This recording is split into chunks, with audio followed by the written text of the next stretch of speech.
بسم اللہ الرحمن الرحیم۔ السلام علیکم ورحمۃ اللہ وبرکاتہ۔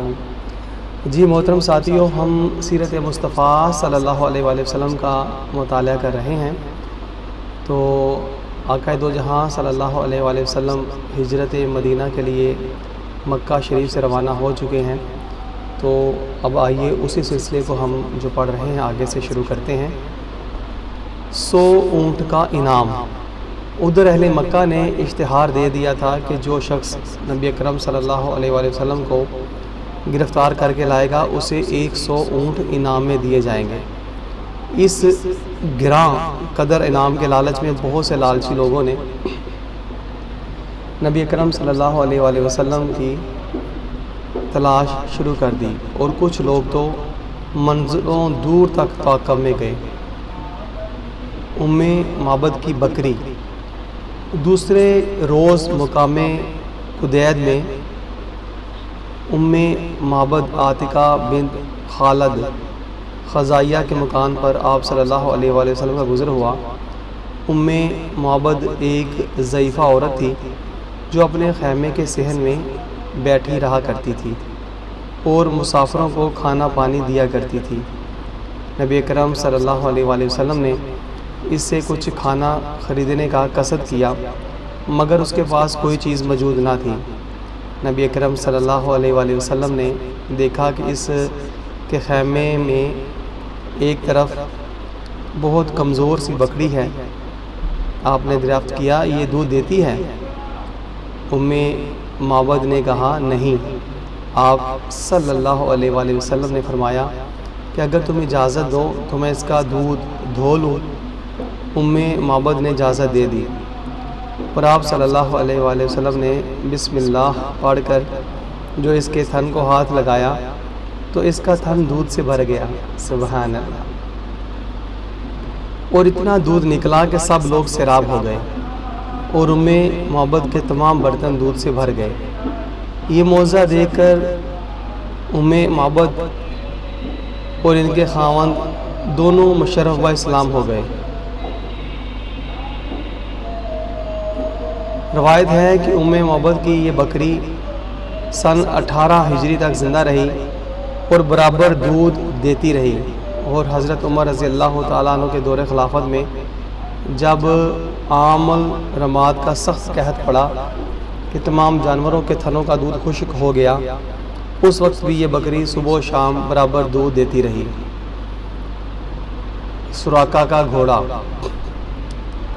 جب معبد کے گھر سے نبی اکرم صلی اللہ علیہ وآلہ وسلم آگے روانہ ہوئے تو مکے کا ایک مشہور شاہ سوار سراقہ بن مالک بن جاشم تیز رفتار گھوڑے پر سوار ہو کر تعاقب کرتا ہوا نظر آیا۔ قریب پہنچ کر حملہ کرنے کا ارادہ کیا، مگر اس کے گھوڑے نے ٹھوکر کھائی اور گھوڑے سے گر پڑا، مگر 100 اونٹوں کا انعام کوئی معمولی چیز نہ تھی۔ انعام کے لالچ نے اسے دوبارہ ابھارا اور حملہ کی نیت سے آگے بڑھا، تو نبی اکرم صلی اللہ علیہ وآلہ وسلم کی دعا سے وہ پتھریلی زمین میں اس کے گھوڑے کا پاؤں گھٹنوں تک زمین میں دھنس گیا۔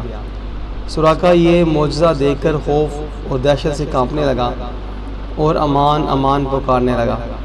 نبی اکرم صلی اللہ علیہ وآلہ وسلم کا دل رحم و کرم کا سمندر تھا۔ سراقہ کی لاچاری اور گریہ و زاری پر آپ صلی اللہ علیہ وآلہ وسلم کا دریائے رحمت جوش میں آ گیا، دعا فرما دی تو زمین نے اس کے گھوڑے کو چھوڑ دیا۔ اس کے بعد سراقہ نے عرض کیا، مجھ کو امن کا پروانہ لکھ دیجئے۔ نبی اکرم صلی اللہ علیہ وآلہ وسلم کے حکم سے حضرت عامر بن فہیرہ رضی اللہ تعالیٰ عنہ نے سراقہ کے لیے امن کی تحریر لکھ دی۔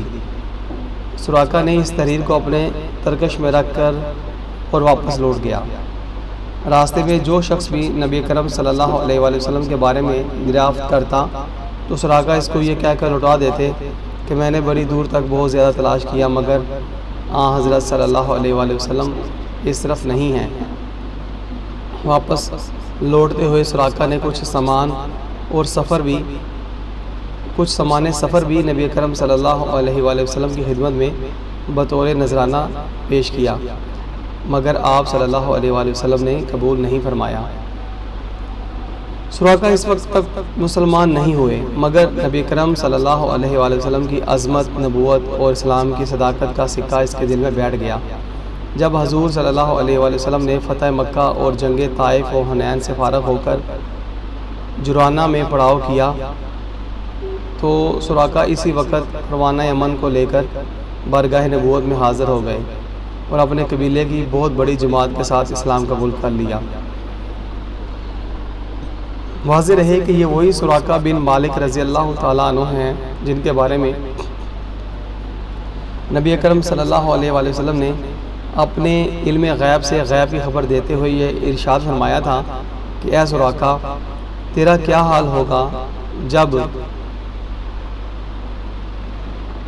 تجھ کو ملک فارس کے بادشاہ کسریٰ کے دونوں کنگن پہنائے جائیں گے۔ اس ارشاد کے برسوں بعد حضرت عمر فاروق رضی اللہ تعالیٰ عنہ کے دور خلافت میں ایران فتح ہوا اور کسریٰ کے کنگن دربار خلافت میں لائے گئے تو امیر المومنین حضرت عمر رضی اللہ تعالیٰ عنہ نے تاجدار عالم صلی اللہ علیہ وآلہ وسلم کے فرمان کی تصدیق و تحقیق کے لیے وہ کنگن حضرت سراقہ بن مالک رضی اللہ تعالیٰ عنہ کو پہنا دیے اور فرمایا، اے سراقہ رضی اللہ تعالیٰ عنہ، یہ کہو کہ اللہ تعالیٰ ہی کے لیے حمد ہے جس نے ان کنگنوں کو بادشاہ فارس سے چھین کر سراقہ بدوی کو پہنا دیا۔ حضرت سراقہ رضی اللہ تعالیٰ عنہ نے سن 24 ہجری میں وفات پائی، جبکہ حضرت عثمان غنی رضی اللہ تعالیٰ عنہ کے تخت خلافت پر رونق افروز تھے۔ سبحان اللہ۔ بریدہ اسلمہ کا جھنڈا۔ جب نبی اکرم صلی اللہ علیہ وآلہ وسلم مدینہ کے قریب پہنچ گئے تو بریدہ اسلمہ قبیلہ بنی سہم کے 70 سواروں کو لے کر اس لالچ میں آپ صلی اللہ علیہ وآلہ وسلم کی گرفتاری کے لیے آئے کہ قریش سے 100 اونٹ انعام مل جائے گا، مگر جب نبی اکرم صلی اللہ علیہ وآلہ وسلم کے سامنے آئے اور پوچھا کہ آپ کون ہیں تو آپ صلی اللہ علیہ وآلہ وسلم نے فرمایا کہ میں محمد بن عبداللہ ہوں اور اللہ کا رسول ہوں۔ جمال اور جلال نبوت کا ان کے قلب پر ایسا اثر ہوا کہ فوراً ہی کلمہ شہادت پڑھ کر دامن اسلام میں آ گئے اور کمال عقیدت سے یہ درخواست پیش کی کہ یا رسول اللہ صلی اللہ علیہ وآلہ وسلم، میری تمنا ہے کہ مدینے میں حضور کا داخلہ ایک جھنڈے کے ساتھ ہونا چاہیے۔ یہ کہا اور اپنا امامہ سر سے اتار کر اپنے نیزے پر باندھ لیا اور نبی کرم صلی اللہ علیہ وآلہ وسلم کے علمبردار بن کر آگے آگے چلتے رہے۔ پھر دریافت کیا کہ یا رسول اللہ صلی اللہ علیہ وآلہ وسلم، آپ مدینہ میں کہاں اتریں گے؟ تاجدار دو عالم صلی اللہ علیہ وآلہ وسلم نے ارشاد فرمایا، میری اونٹنی اللہ کی طرف سے مامور ہے، یہ جہاں بیٹھ جائے گی وہیں میری قیامگاہ ہے۔ حضرت زبیر کے بیش قیمت کپڑے۔ اس سفر میں حسن اتفاق سے حضرت زبیر بن عوام رضی اللہ تعالیٰ عنہ سے ملاقات ہو گئی، جو نبی کرم صلی اللہ علیہ وآلہ وسلم کی پھوپھی حضرت صفیہ رضی اللہ تعالیٰ عنہ کے بیٹے ہیں۔ یہ ملک شام سے تجارت کا سامان لے کر آ رہے تھے۔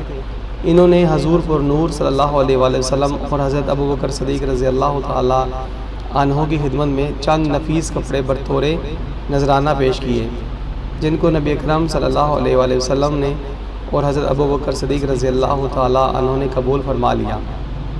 شہنشاہ رسالت مدینہ میں۔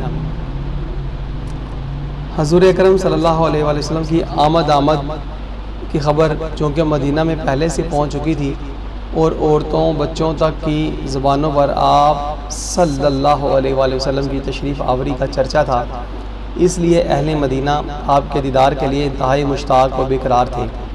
روزانہ صبح سے نکل کر شہر کے باہر سراپا انتظار بن کر استقبال کے لیے تیار رہتے تھے، اور جب دھوپ تیز ہو جاتی تو حضرت افسوس کے ساتھ اپنے گھروں کو واپس لوٹ جاتے۔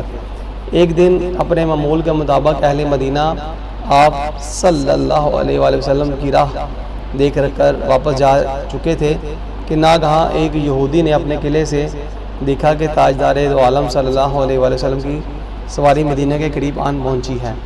اس نے با آواز بلند پکارا کہ مدینہ والو، تم جس کا انتظار کرتے تھے وہ کاروان رحمت آ گیا۔ یہ سن کر تمام انصار بدن پر ہتھیار سجا کر اور وجدان و شادمانی سے بے قرار ہو کر دونوں عالم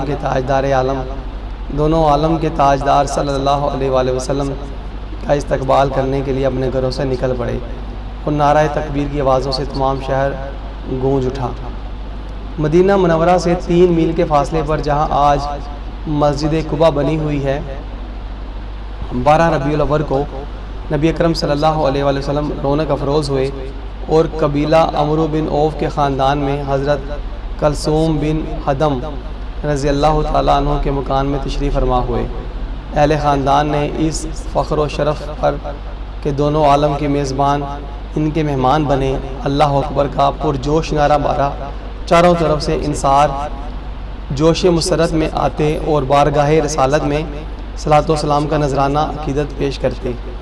اکثر صحابہ کرام رضی اللہ تعالیٰ عنہم جو نبی اکرم صلی اللہ علیہ وآلہ وسلم سے پہلے ہجرت کر کے مدینہ میں آئے تھے، وہ لوگ بھی اس مکان میں ٹھہرے ہوئے تھے۔ حضرت علی رضی اللہ تعالیٰ عنہ بھی حکم نبوی کے مطابق قریش کی امانتیں واپس لوٹا کر تیسرے دن مکہ سے چل پڑے تھے۔ وہ بھی مدینے آ گئے اور اسی مکان میں قیام فرمایا، اور حضرت کلثوم بن حدم رضی اللہ تعالیٰ عنہ اور ان کے خاندان والے تمام مقدس مہمانوں کی مہمان نوازی میں دن رات مصروف رہنے لگے۔ اللہ اکبر۔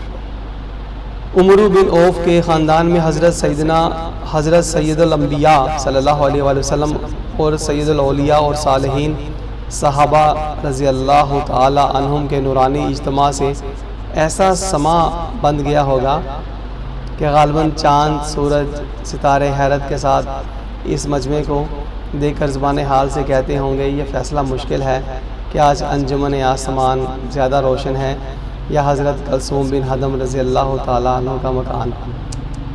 اور شاید خاندان عمرو بن عوف کا بچہ جوش مسرت سے مسکرا کر زبان حال سے یہ نغمہ گاتا ہوگا، ان کے قدم پہ میں نثار جن کے قدموں ناز نے اجرے ہوئے دیار کو عشق چمن بنا دیا۔ اللہم صلی علی وسلم مبارک علی سیدنا و مولانا محمد و آلہ و صحابہ مبارک وسلم۔